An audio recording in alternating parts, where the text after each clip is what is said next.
world. And welcome to another session of this PPU Talks, the first for 2022. So PPU Talks started in 2021 as a series of short sessions where anyone in the disaster risk field and other related fields, where we allow them to share their research and experience. And these talks occur at least every second Thursday. And we usually send all the details in advance, a couple of weeks before each session. So, and also the recordings can be found on our website, riskreductionafrica.org, and also the schedule of all upcoming talks. So without any further ado, can I please introduce our guest speaker for today, Professor J.C. Gaillar. But I just first of all want to thank him. I can't thank him enough for being so enthusiastic and willing to do this talk, especially at 9 p.m. at night in Auckland, in New Zealand.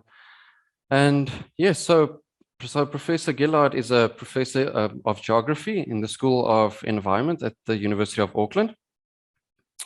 And he has special research interest in participatory tools for disaster risk reduction, post-colonial studies, power and inclusion in disaster risk studies, livelihoods assessment, among others. He also has extensive experience in a number of settings, a number of countries, including Indonesia, Nepal, and in Africa, in Botswana, Namibia, etc. And lastly, also serves, he's a member of various boards and forums where he's in an advisory role. I think that is it for introductions, and over to you, JC. Thank you. Thank you, Kainis, and good morning, good evening. Bonjour à toutes et à tous. Je ne sais pas s'il y a des francophones parmi nous aujourd'hui, à part Gilali que je connais. No, a pleasure to be here, and thank you so much for the invite, Karinus, and to the network as well. I mean, I've been hearing from various people about Peri, but I've never had the opportunity to engage. So it's a privilege and an honor to be here. And yeah, so as Karinus said, I'm a geographer by training. So I was born and raised in France, trained in France. But I now hold a New Zealand passport, and I've spent most of the past 25 years in the Philippines. So my life is kind of split between 3 countries, and my accent is a bit of everything. So if you struggle, don't hesitate. Just use the chat, and I can repeat or explain further. That's all right. I won't be upset. Don't worry.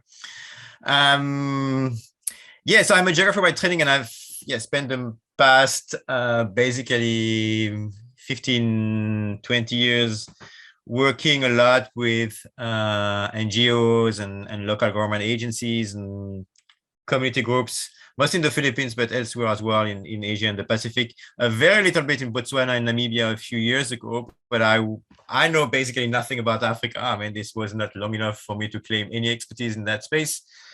And most of our research with our team, and I know I have a few students here, has revolved over the past 15 years around the gaps we observe in practice. And we've been doing a lot of work with minorities or groups who are usually invisible in disaster risk reduction. So we've done a lot of work with ethnic minorities, gender minorities, children, people with disabilities, the homeless, people in prison. I've been fascinated by prisons over the past 5 to 6 years, and trying to understand their experiences in disasters, and from there, trying to develop or enhance participatory tools to foster the participation of these groups into our practical work. So feeding back into our work on the ground with NGOs and local government agencies. And over the past 15 years, I would say, I've been in disaster studies for 25 years, but over the past 15 years, I trust I've become increasingly frustrated, I think, with the theoretical and methodological tools, approaches we've been using to understand how people deal and experience what we call disasters, especially beyond the West, and especially in my own experience in the Philippines. And this is something I want to reflect upon today. I won't be talking about the practical side of things. I want to focus on disaster studies, and I know PPU is a network of academics in the first place. So I want to focus on disaster studies and basically why I have become frustrated over the past 15 years and how I think we could do some more meaningful work in that space. And I think there are 4 challenges that we need to overcome to move towards a more meaningful future, as I call this in the title of this webinar. So I want to start off with, I want to start off with what I call the epistemological nonsense of disaster studies. So we all claim, and I think this is something that we probably all share in this room today, that disasters are social construct. I think this is well accepted now. And this has been for the past probably 40, 50 years, since the 1970s at least, and since the emergence of the so-called vulnerability paradigm. So we consider that disasters are social construct, but at the same time, we use theories, we use concepts, we use methodologies that we take for universal, meaning that we roll them out all around the world in very diverse contexts, very diverse societies, very diverse cultures. And we expect them to be as powerful as anywhere else to actually understand how people make sense of what we call disasters. And to me, that there's a problem somewhere here. I mean, it doesn't make sense. How can something or a process like disasters be a social construct? And at the same time, how can we use the same concepts, the same methodologies, the same theories to understand what they are in, let's say, Africa or Southeast Asia or Latin America or Europe or the US or here in Aotearoa, New Zealand? I mean, to me, there's a problem somewhere here. If it's a social construct, we should have very different epistemologies building on different ontologies to consider the local culture and the local societies. But we don't, in a very large extent. I'm not saying that it's the case all the time for all researchers everywhere, but in a large majority, I think we all face this tension. And this is somehow paradoxical to me, because this paradigm, this so-called vulnerability paradigm that emerged in the 1970s, was actually calling for something else. If we look at the early pioneering writings by people like James Lewis, Ben Wisner, Ken Hewitt, Eric Waddell back in the mid-70s, late 70s, they were all calling for, as James Lewis says here in this quote, a change in the whole approach to disaster.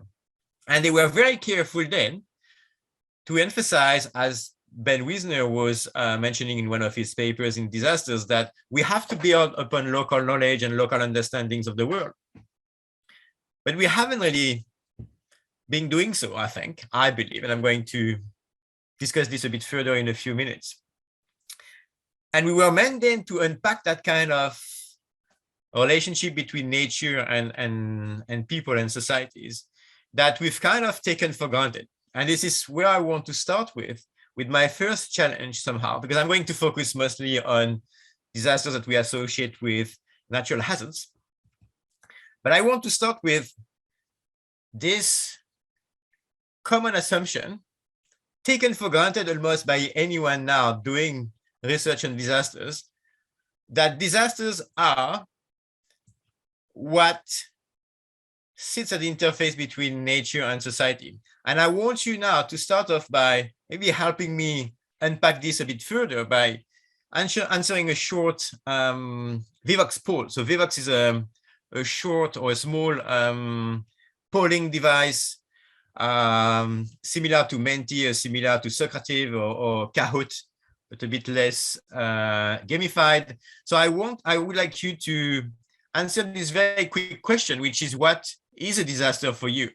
What do you think, based on your own experience as a researcher or your own experience as someone from Algeria, like Gilali or Adama said he's from Côte d'Ivoire? Just let me know, what do you think a disaster is? I can, so you can log into Vivox.app and use the ID number here, or I can zoom in the QR code, and you just have to scan the QR code, and then it will take you to the poll. So if you could just take a couple of minutes maybe to do this. It has to be punchy for me. I mean, don't overthink this. The first things that come to your mind, what is a disaster for you?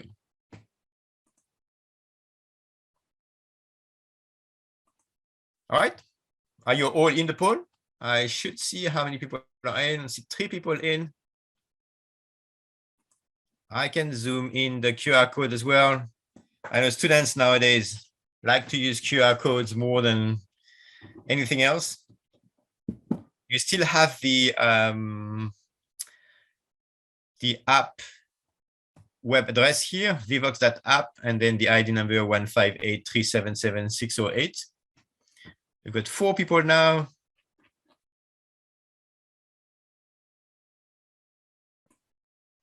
And thanks, guys, here for posting. Just a second. I'll be. Yep. Yeah, Gilali? No, I'm not in, because I'm working on another computer, and No worries. Can I respond by voice? No. Yeah, so you can type it in the chat box as well if you wish. That's all good. Okay, better than to wait for. Yeah, I'm actually hiding the early results so that we don't get skewed or biased by whatever people come up with in the first place. Okay, we've got 8 people now in the Vivox poll out of 22. 10. I can zoom into the QR code again.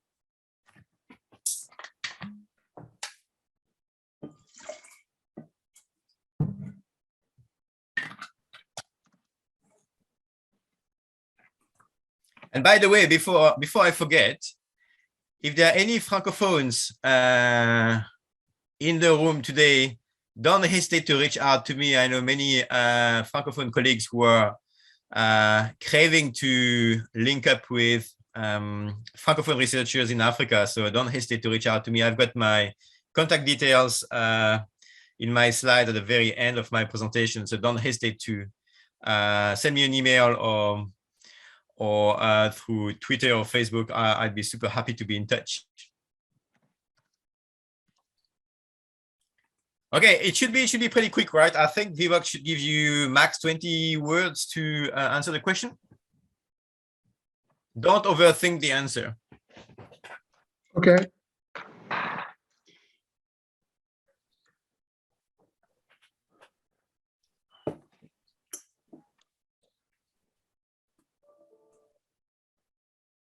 Thanks, Gilali. Okay, thank you. You got it? Yeah, I got it. It's in the chat. Everyone can see it. All good? Oh, good. Okay, 4 answers lodged already. I'm going to have a second Vivox poll later on to seek your views on what the future should be. So if you're on your phone or if you have the app on your desktop or laptop open, just keep it for now. We'll use it again later. Please, I'm on my phone and I think it's 20 characters for me. 20 characters, 20 words, I can't remember. It's just 20 characters. Yes. Okay, that's all good. Very short, it's fine. I usually ask for 1 word. Okay, okay.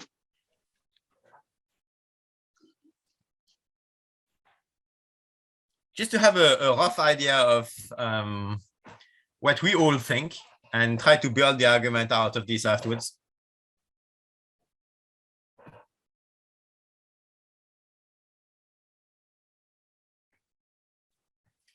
Okay, I'm gonna start showing the results probably. Okay, keep going, keep posting your answers. Interesting. So we have a lot of words emphasizing the damage, the disruption, the negative impact. And I love one here at the bottom, which is a deviation from norms. And it's going to be very interesting because I'm going to talk about how normatives our definitions are in a moment. So thank you so much for emphasizing this. The question will be, whose norms are we talking about? Who sets the norm? Awesome. We have the famous equation as well, vulnerability and hazards of risk. Excellent. Awesome. We've got everything we need. And 3 more answers to come. People decision, yes, so emphasizing the human side of the equation. Man-made, I guess, emphasizing the human side of the equation as well. Injuries, death, so the negative impact, the harm, loss of life, hazard, overwhelms. So the over is interesting here. The prefix over is interesting because it refers back to the norm where and when a hazard become over the norm. Excellent. Okay, 1 more to come. We've got lack of preparedness as well.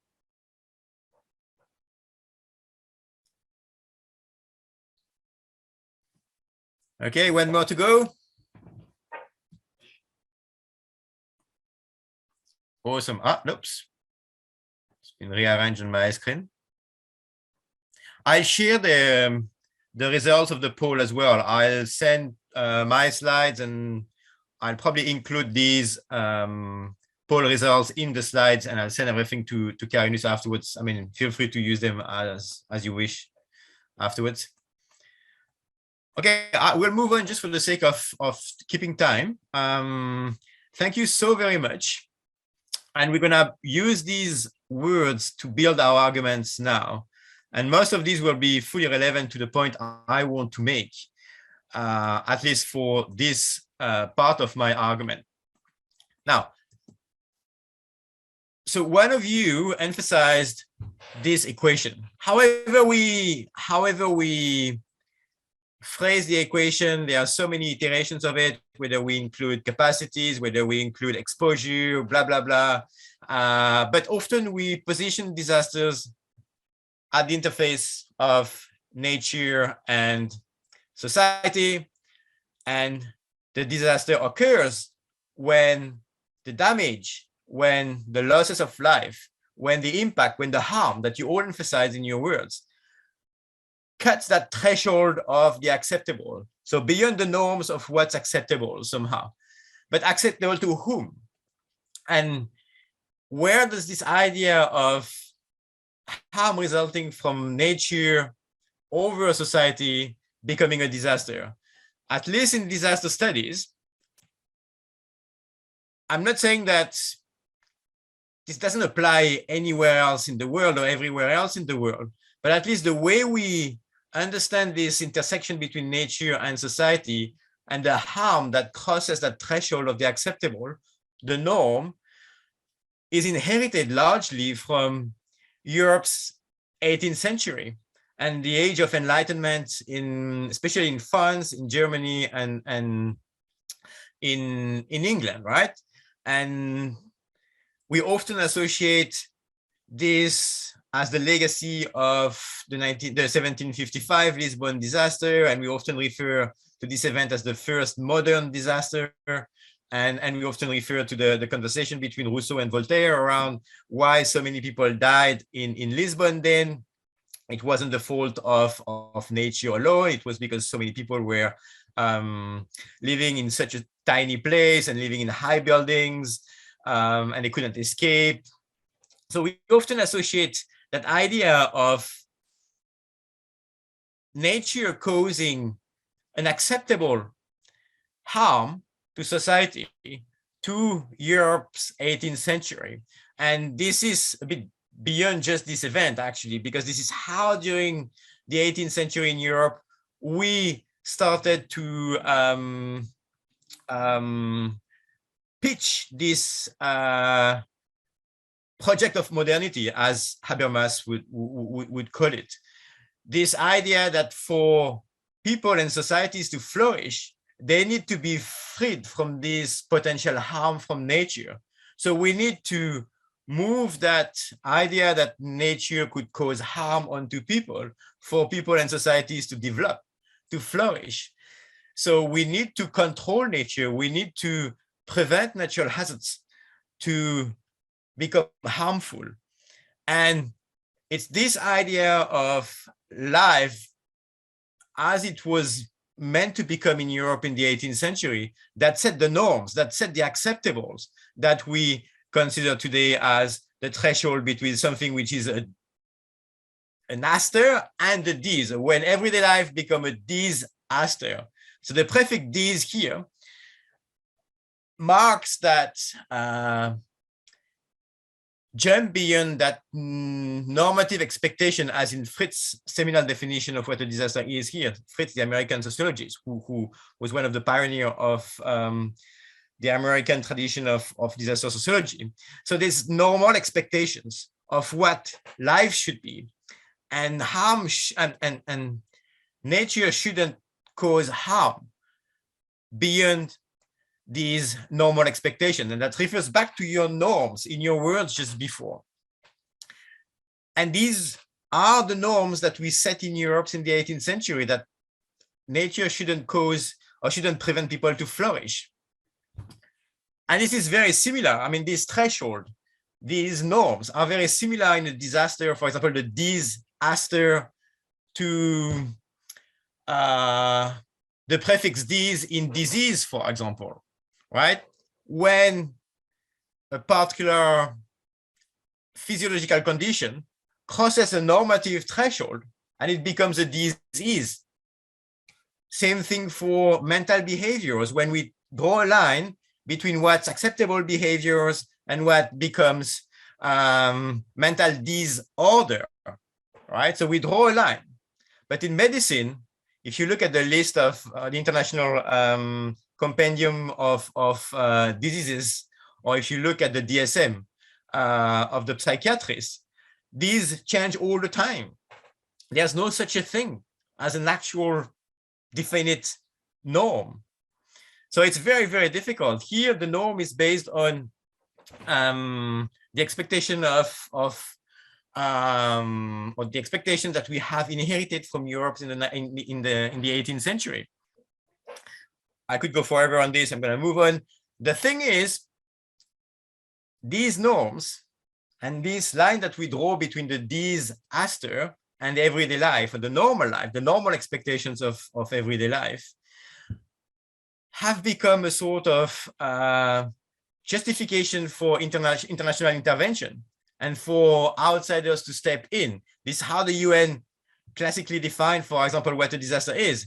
It's when we exceed this ability of the locals to cope with harm by themselves. So if this harm is too much for the locals to cope by themselves, then there needs to be external intervention. And this intervention, I'm going to argue soon, extends to researchers who will step in and study disasters in places where they may be familiar or less familiar with. So these normative expectations that you mentioned in your words are super important here. But this is a very strong European heritage. I'm not saying again that we don't have the same expectations about everyday life in other places in the world. What I'm saying is that the way we use the concept of disaster in disaster studies most often is inherited from that legacy of Europe in the 18th century. Now, this is one thing. How can we move beyond that? How can we open up space for other understandings of people's hardship? How can we understand what we call disasters from other perspectives that are not necessarily at the interface between nature and society? In many places in the world, including in the place where I've been living for, partly with New Zealand in the Philippines for 25 years, we don't have a word for disaster. There's no such thing as a disaster. We use the Spanish calamidad, for example, or we use a Sanskrit word that we've learned from connections with South Asia prior to the arrival of the Spaniards. There's no such a thing as a disaster in the local languages. And in many places in the world, we can't even translate disaster as we mean it in the West. So how can we open up that space for more pluralistic understanding of what a disaster is? I'm not saying that we should throw the concept of disaster out of the window. My point here is that we should not take these expectations, these norms, these definitions for granted. They are not common sense. We should always contest them, challenge them, relocate them in other contexts and in other cultures and societies. Now, that's the first point, the first challenge. How can we consider disaster beyond such a narrow, normative, and Western understanding of what sits at the interface between nature and society? Now, the second challenge, which is related to the final point here, is why do we study disasters? As academics, but now as well, many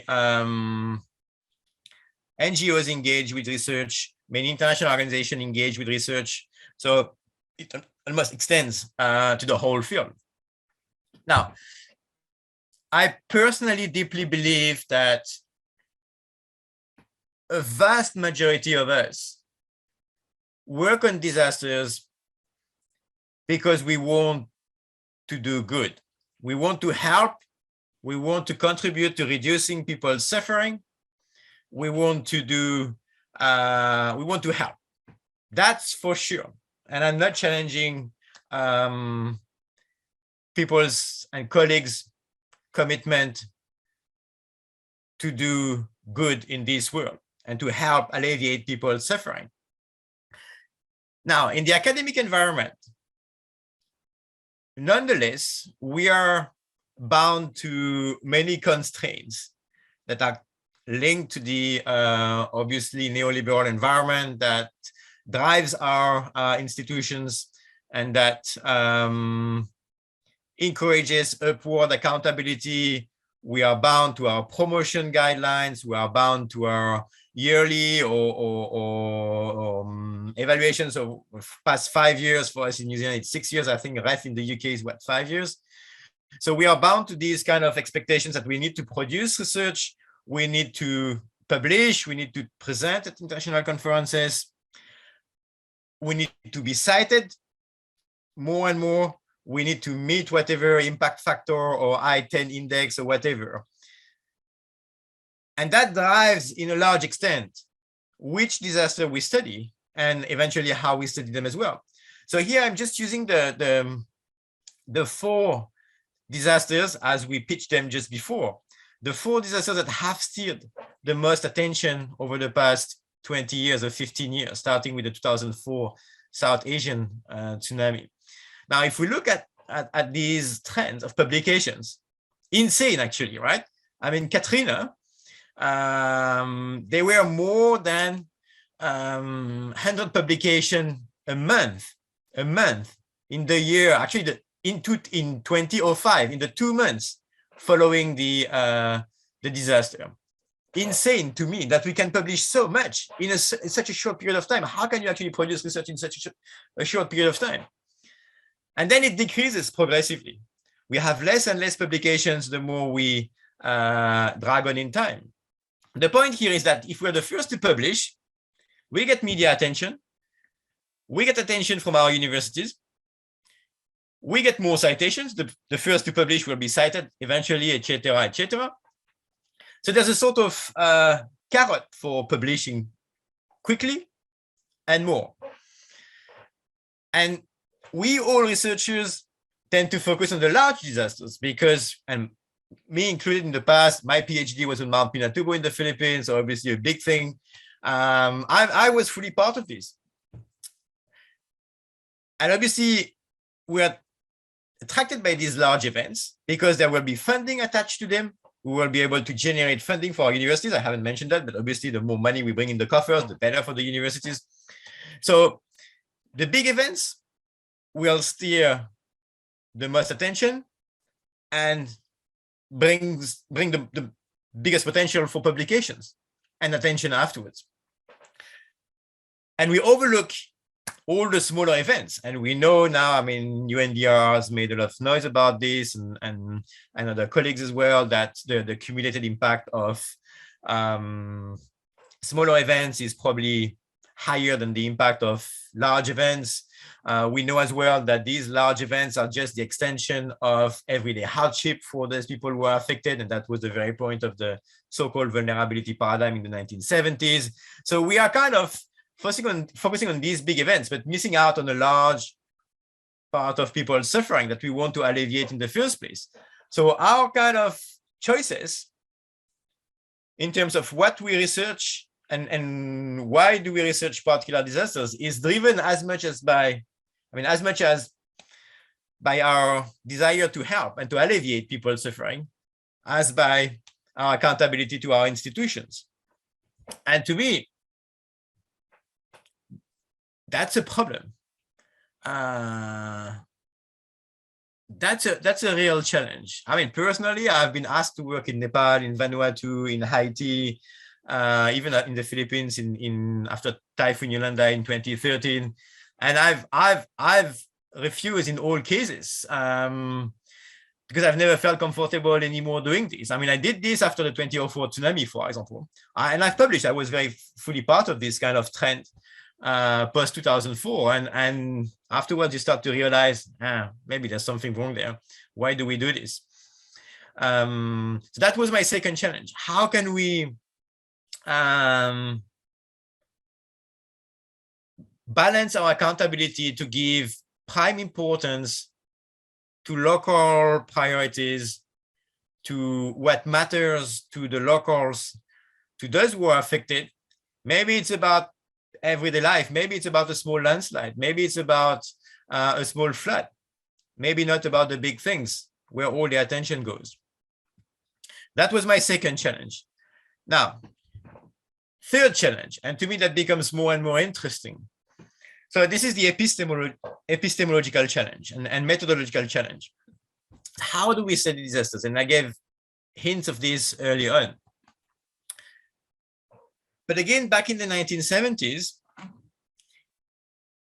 we were warned by people again like James Lewis, like Ben Wisner, Eric Waddell, Ken Hewitt, that we should be very, very careful of the tools we use, the methods we use, the concepts we use. And we were warned not to use the same concepts everywhere in the world, not the same tools everywhere in the world. It was explicit back then. We had to be careful. What we have done since then is this. The concept of vulnerability is a case in point to me. My understanding, and I've talked to James and Ben about this, I mean, my understanding of how they pitched the concept in the 1970s was as a lens to unpack the social construct, to unpack the social dimensions of disasters. In no way it was meant to be a silver bullet, to be rolled out all around the world, and that would be like magic, help us understand people's experience of what we call disasters here in New Zealand or in the Philippines or in Botswana or in Chile or wherever. No, it was not meant to be this. But since then, it's been insane. I mean, if you look at the trend here, and I think since then we are at more than 1,000 publications a year referring to vulnerability and disaster in their title. I mean, now almost, if you don't use the term vulnerability, if you want to publish on disasters, then you're almost screwed now. I mean, it's become a sort of common sense, taken for granted. We have to use the concept of vulnerability. Although, again, it's very difficult to translate in many languages because it's a Latin word in etymology. And again, in the Philippines, we use vulnerabilidad in Spanish because we can't translate it. We don't know what vulnerability is in the local languages. There's no such a thing. But we use it, hoping that it will help us understand the experience of millions of Filipino people in disasters. And I've used it myself. I've been in the bandwagon of this for 20 years. And this is a problem. And that extends to the tools we use. So here I use one matrix from NGOs, but I mean, this is more or less the same thing for researchers, right? We put things in boxes, and I'm even not talking about questionnaire surveys here, right? Assuming that the same questions in different countries will help us understand how people make sense of what we call disasters. But if you take these boxes and these categories, for example, right? We put capacities and vulnerabilities in boxes. We put indicators in categories like the land, for example, should be under physical or environmental. And then you go to talk to people on the ground and they will tell you why the land is physical. The land for us is social, for example. But no, we have these normative expectations because in the West, the land is physical. It should sit here. Same thing for gender. We draw lines between men and women. And if your identity, like we have in Southeast Asia and the Pacific, for example, does not match either being a man or being a woman, then you don't fit the boxes here. You're nowhere. Or we force you into one of these boxes for the sake of fitting in.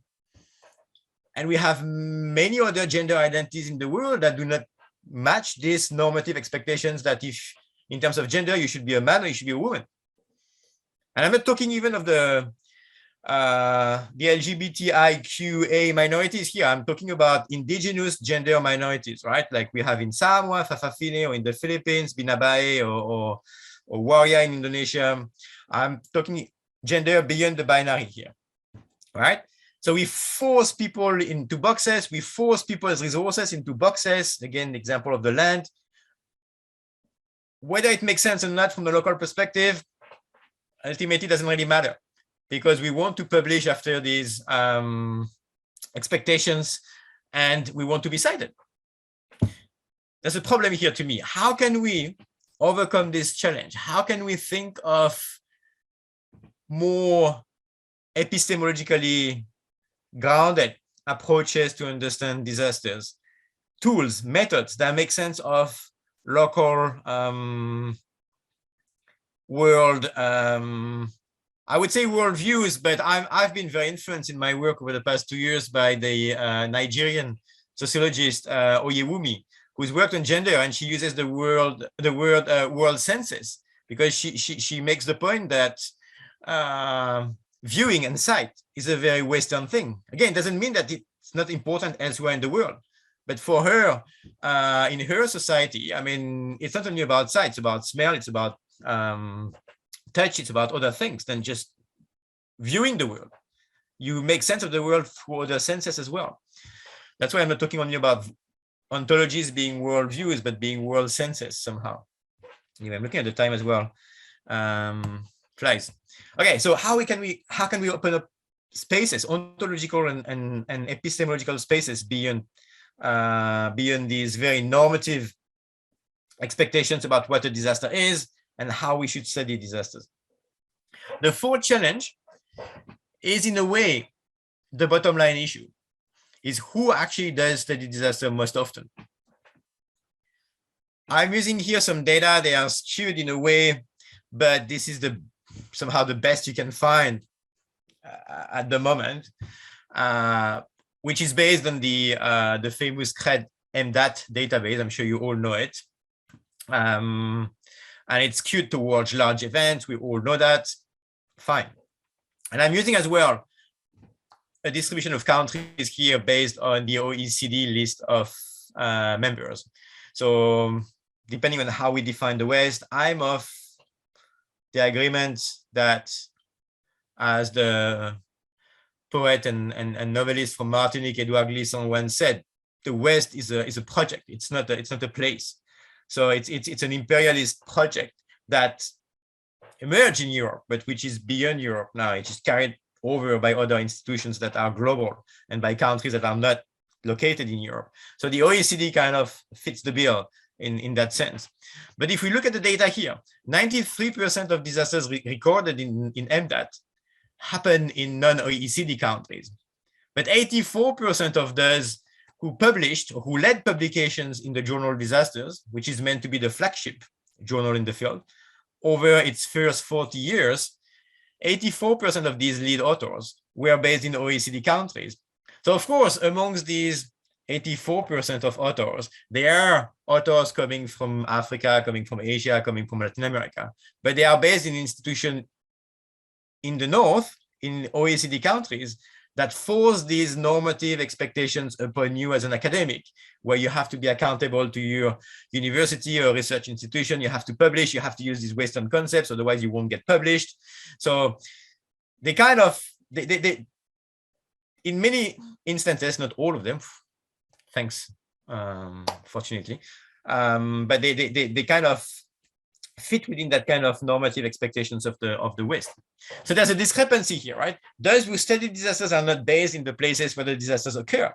And that somehow explains why we have that kind of epistemological nonsense, because these people based in Europe and in other OECD countries carry their own ontological and epistemological baggages with them, what they think disaster are, what kind of tools they've been trained to use in Europe, in the US again, or in other countries of the OECD. So they carry these baggages with them and study disasters elsewhere using these ontological and epistemological backgrounds.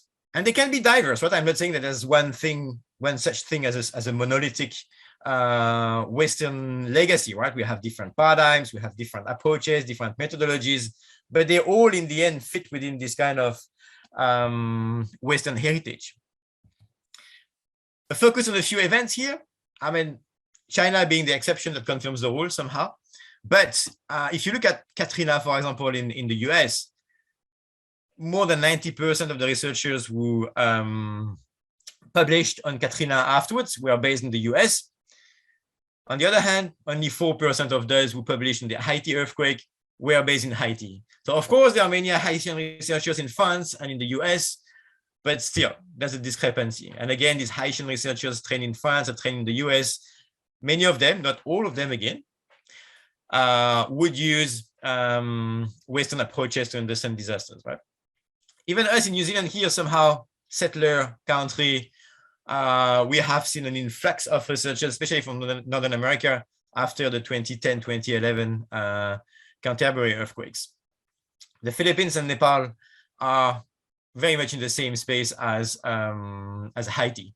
And if you think of especially the Philippines country, I know better than Nepal somehow, but in the Philippines, there's such a strong academic tradition, such a strong push against Western academia, Western methodologies in general, not only in disaster studies, but all the local researchers have been completely overwhelmed after Typhoon Yolanda in 2013. And there was an incredible influx of Western researchers from all over the world who came and studied disasters in the Philippines afterwards. Okay, so now that was the fourth and final challenge. And I think we need to address these unequal power relations between researchers. We need to find a way to put local researchers, you all from Africa, to become the main drivers of research and disasters in your own countries, in your own context, in your own societies, using your own cultural tools, using your own understandings of the world, using your own epistemologies, ways of knowing the world, ways of understanding the world. I think we need to reverse the power relations to put you all in the driving seat. And I don't know African studies enough to be able to assess how far we are to achieve this. I know I've been very influenced over the past few years by the writings of Mudimbe, Ebusi Bulaga, Utonji, Oyewumi again, and I know there's a very strong African philosophy movement, for example, and it seems to be so rich to me that I'm sure we can do a better job at understanding disasters in Africa than just by using whatever comes from Europe or whatever comes from the US. I'm pretty sure we should be able to do a better job than that. Now I want to ask you quickly again, Carinus, do we have still time for that? It's 10 to 12, 10 to 10 for me. I think, yeah, we have 1 or 2 minutes. Do you have any more slides, Prof? I have 2 slides, so I can skip the poll then. Okay. And if you have any feedback, if you have any suggestions, I mean, please send me emails on this. Yes. So I can be very talkative about this. I can get very excited and hyper about these issues. So we have tried over the past 3 years to articulate these concerns, the 4 challenges I just mentioned. We've tried to articulate them in the manifesto. Some of you have signed it, I know, and you may know it. We have issued this manifesto 3 years ago, before the last global platform of the UN. And we called it Power, Prestige, Forgotten Values. So to call for more meaningful and just and grounded disaster studies. And very recently, late last year, we've tried to translate this manifesto into something more practical, more tangible for researchers. And we've called this document an accord. And we've called it Priorities, Values, and Relationships. So it's not a normative document. It just asks questions, basically. It's just about asking who does what, who decides what, who defines what in the first place. So these documents are available and you can sign them online if you buy into the ideas that we have there on the website radixonline.org, which is the new platform for the Radix collective. So Carinus told me when he sent me the invite that I could auto-promote my own publication. So I've tried to articulate these concerns that we had in the manifesto into a book published recently, and we had the launch actually for the book yesterday, where I tried to expand on these theoretical issues around what a disaster is. I call this a Western invention in the book. These issues around the norms that you nicely emphasized upfront in your words. So if you're interested, I mean, we can talk about the book in other occasions. So I just have 2 slides to conclude, and one is about practice more than research, actually, and I can skip the final one then. But we need to be more careful about what we research. I think we can't take anything for granted. Again, I'm not suggesting to throw anything through the window. I'm not saying that the concepts of vulnerability and disasters are completely useless, but we need to take them for what they are. Western concepts. So they may make sense elsewhere in the world, especially now because the world is so hybrid. It's very difficult in many places to decipher what's Western legacy from what's indigenous. So we have to be careful, but we shouldn't take these concepts for granted. We should always contest them, challenge them, relocate them in their local, in local context. That's important, and make sure that we use them to address local priorities. So putting those who are first concerned, those who are at risk, those who are facing what we call disasters, if this is their priorities, we should give them a voice, and including local researchers in deciding what we research. And local researchers should be in the driving seat, so we should build upon their own understandings of the world. Again, I'm not saying that we should throw all research methods out of the window. No, but we should make sure that we always take them with much care. And then we need to make sure that our relationships between researchers in the North, in the South, in the West, in the East is just and relies on ethical principle, where it's not always the one who has the money who brings the money, because we have to acknowledge that the money, the resources are in the North, are in the West, but we have to make sure that it's not only those who have the resources, those who lead on paper the drafting of proposals, that lead publications, for example, that lead presentations at conferences. We should put the local researchers in the front seat, not only in terms of pitching ideas, but in terms of producing research, analyzing data, and publishing in the end. I had a slide about practice, but I can skip that. Sorry, I've been a bit lengthy, probably. I hope it made sense.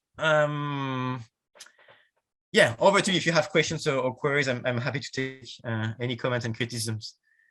Thank you very much, Prof.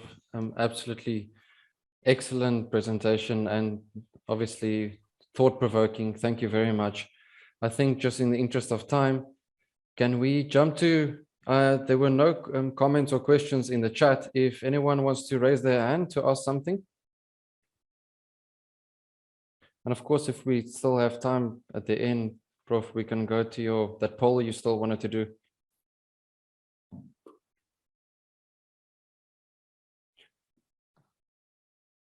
Colleagues, sorry, poor timing on my time. No problem. Colleagues are also more than welcome to obviously to send Prof. Gaillar the email and to his email address. I popped you into the chat. Arthur has a question, I think. Or a comment. Arthur. Yeah. Oh, Gilali. Yeah, I would like to ask Jean-Claude about this, about the disaster, about the norms. Is it the norms that are different in all the countries, Western countries and African countries, Asian countries? What about, I think it is the limit of the acceptable and not the acceptable. Some societies accept large losses or something, they find this normal, and others, they don't find it normal. This is the acceptable and the not acceptable. Then the not acceptable, we manage it.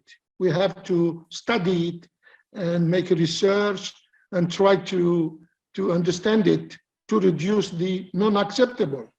But what is accepted, what we think it is accepted, we don't care. Then we accept it. If there are 1,000 deaths, and okay, this is nature, and we accept it.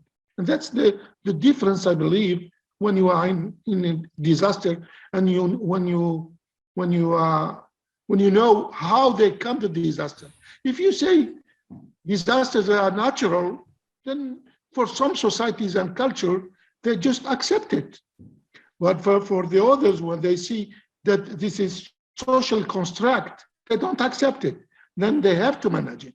Then I believe this is like culture, religion, philosophy, understanding. It's a mix of these. Then I believe we need some other people than scientists to try to explain what is a disaster for these people. If not, each one, according to his beliefs and culture and how he was raised, educated, this is really difficult to deal with a disaster as a disaster. What is a disaster? I agree. I'm 100% with you. I mean, and the very fact, I mean, the very source of harm as well.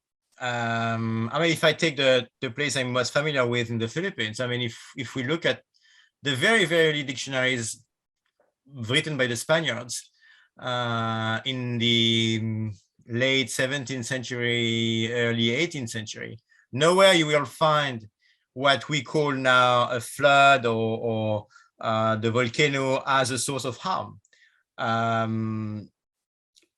The sources of harm then in the dictionaries are living beings, so crocodiles and humans, enemies. But the definitions of floods, for example, are not associated with any harm to people. The volcano is not associated with harm to people. So this kind of intersection between nature and society, that nature is something that might be threatening for people, and beyond a certain extent, as you discussed, then it becomes problematic, is to me, at least as we use it in disaster studies, I'm not saying that it's not the case elsewhere in the world, but as we use it in disaster studies, largely inherited from Europe's 18th century. Yeah, but I think the word disaster is, you know that is very new. Because if you, in the old beliefs, the volcano, for example, is a god. Then when he is erupt and everything, it means that God is not happy for us. We have to do something else. That's why it's not a disaster. Because like flood, we think that flood is God, and God is not happy with this population. Then this is the transformation and the advances the humanity made, and they're still making this. I think religion and culture and belief. But this change this change that you depict, Gilali, to me has been driven by these Western expectations about what life should be. And this is the project of modernity in Habermas. We expect people to flourish away from harm associated with nature. This is exactly the point you're trying to make. I think we are fully on the same page in this. Thank you very much, Professor Benoit. We really appreciate your comment. Thank you very much. If you don't mind, can we please move on to Mr. Chapman? Thanks, Karinas. Morning, JC. Look, Karinas, I'm not going to, I've got lots of questions and comments, so I think I'm going to open up a discussion perhaps via email or something like that. So I'll leave it there. Thank you. Did you maybe at least wanted to ask one question, Arthur? We still have 1 or 2 minutes. Yes, look, yes, I think I was going to go along with Jalali, talking about the ancient concepts of what disaster is. The gods were angry. And there are all kinds of things in the ancient literature about events which have created huge destructions. We can think of Vesuvius, we can think of Santorini, and if you go back to the Bible, as it were. I would like to know a lot more about how you would view disasters if you take, for example, the Indonesian earthquake and how local people would see that. And one of my core questions here is, there may be many different ways of viewing disaster, but if we take this so-called Western view of it, what harm is that view causing to the understanding of disasters in terms of how local people understand it? So we have, if this Western viewpoint is sort of imposed, how is that harmful? What is it doing to societies elsewhere in the world which haven't adopted that culture? I'll leave it there. Thanks. Okay, so I think there are multiple points. We can talk about this for a long time. I like your final query about what does it mean in terms of, the impact for the locals of imposing that Western view. I think, if we return to, for example, this definition by the UN, for example, that justifies Western intervention. It's not just for the sake of I would say providing support in the first place. To me, there's a whole neoliberal capitalist machinery behind this. And by stepping into those places to provide support, and even on our side as a researcher, to do research and to try to help alleviate harm on the ground. We unconsciously, in our case, I think it was at least my personal case, 25 years ago, we carry that imperialist, now neoliberal heritage over other places, and this is something that has been widely discussed in the post-colonial literature, for example. But how we have, as researchers, imposed this discourse over other societies has led to the spreading of the neoliberal imperialist agenda of the West, beyond just looking at disasters. your first, and I can talk about this, I mean, I've got a lot about this in the book I just mentioned. Your early point about, again, the definition of the disaster. I mean, to me, I think in a nutshell, it's about who sets the threshold between the acceptable and the unacceptable that Gaillar mentioned. Who sets that threshold based on whose expectations? If the locals set that expectation, then perfectly fine. There will always be a threshold, probably, but it's based on whose expectations of what life should be. As Gaillar mentioned, I mean, if it's looking at harm as a deserved punishment by whatever deity, then it's acceptable. There's no threshold to draw. And maybe a very minor thing for us in the West at the moment, or in the 18th century, maybe something unacceptable beyond the West. So it's who sets that threshold between the normal, between the D's in the aster, based on whose assumption. I mean, there's a very famous French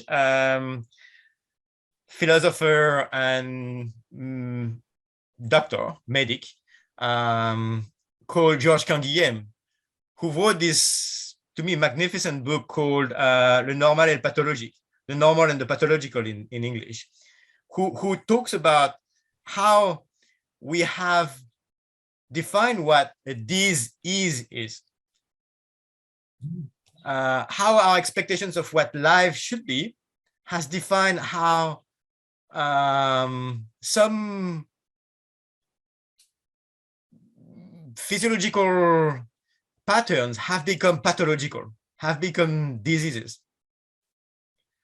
The same thing applies to disasters. Who sets that norms, that threshold between what is normal and what is disease? And there's no such a thing as a definite threshold. It changes from one place to another. It changes from one time to another. The very fact that the DSM for the psychologists and psychiatrists, for example, changes all the time shows that there's no such a thing as a definite threshold. It's the same thing for disaster. But if you look at the databases that the CRED uses, for example, the thresholds that organizations like CRED or even like the UN or like national governments set to define, oh, this is a disaster, we need to step in, we need to provide support. This is based often in quantitative criteria. We set that threshold for once and all. That's a problem, especially if it's once and all is based on Western expectations of what life should be. Thank you very much, Prof, for the response. Thank you for the question, Arthur. If it's okay with everyone and you, Prof. Gaillar, if we go to the final comment question from one of my colleagues, Mr. Kambula, over to you. Sorry, I thought maybe we'll be lost for time, but then I actually don't have a background in disaster risk, so it's just something I'm picking up and would really appreciate your comment and feedback. This is taking on from some talk I usually hear, for instance, the cultivation of indigenous languages into academia. I see, especially on your talk, some sort of similarity as far as the need I think you're trying to sum up, that to develop disaster studies into a more local societal context. And I think I've picked up from PPU that there's some objective as far as empowering communities or societies to become custodians of their own knowledge. And based on this UN definition of disaster, and that it's an event that requires some sort of intervention. And I would think an intervention at the very end would be in mitigating and building future resilience against whatever disaster that would be. My question then would be, wouldn't scientists be playing a more critical role in collating this knowledge so that hazards and vulnerabilities are explained in that particular societal context based on the knowledge that already exists. So it takes away issues of whether it's a mostly religious society or whatever knowledge or beliefs are persistent, but then the mitigation and intervention comes from an approach that this is the knowledge that already exists, and we are just building on that to build on future resilience. Yeah, that's my question. I think you nailed it. I think you nailed it when you refer to the local context and local languages. I think to me, the most obvious entry point, whether it's from the perspective of researchers or local people or even local government officers, is language. Because this is the most obvious, to me at least, it's the most obvious entry point to people's understanding of the world. And we could, I think, start there. And my final slide was actually about, because you talked about disaster risk reduction as well. We talk at the moment in the NGO world about localizing disaster risk reduction, right? That's become the buzzword of the time. Now, if the local only means a local place and local stakeholders, including local people involved, that could be token. Because if you use Western terms, if you draw upon these matrices I showed you for the vulnerability and capacity analysis and you roll it out all over the world, then the local people and the local place is token. We should rather start with the local language, as you said, local understanding of the world, as you said, and then try to work it out from there rather than the other way around.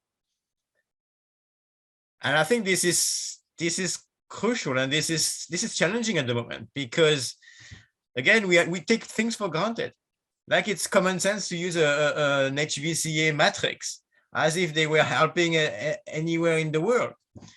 And yeah, again, I mean, many of these concepts we can't translate them in many places in the world, and we force them. I mean, again, in the Philippines, we force them to make them more appropriate. We use the Spanish version. We use vulnerabilidad instead of vulnerability, hoping that it's going to be better than the English term. It's the same thing. It's the same thing. Thank you very much, Prof. And thank you for your comment, Mr. Gambula. I think we need to end here. Everyone, please feel free to follow up with Professor Gaillar. And yes, once again, thank you very, very much for taking the time, Prof, and especially at the time of night there in Auckland. We really appreciate it. And everyone, please keep an eye out for follow-up emails. We have talks in 2 weeks' time again, and very interesting ones coming up. So yes, thank you to the participants for taking the time to join us today. Thank you for the comments. We really appreciate it, and keep well, everyone. Take care. Thank you, everyone. Thanks for being here. Thanks, Gainus, for the invitation. Thank you. Very much, very interesting. Thank you. Thank Bye-bye, you very everyone. much, Thanks. Lucy. Merci beaucoup. De rien. À bientôt. À bientôt. Au revoir.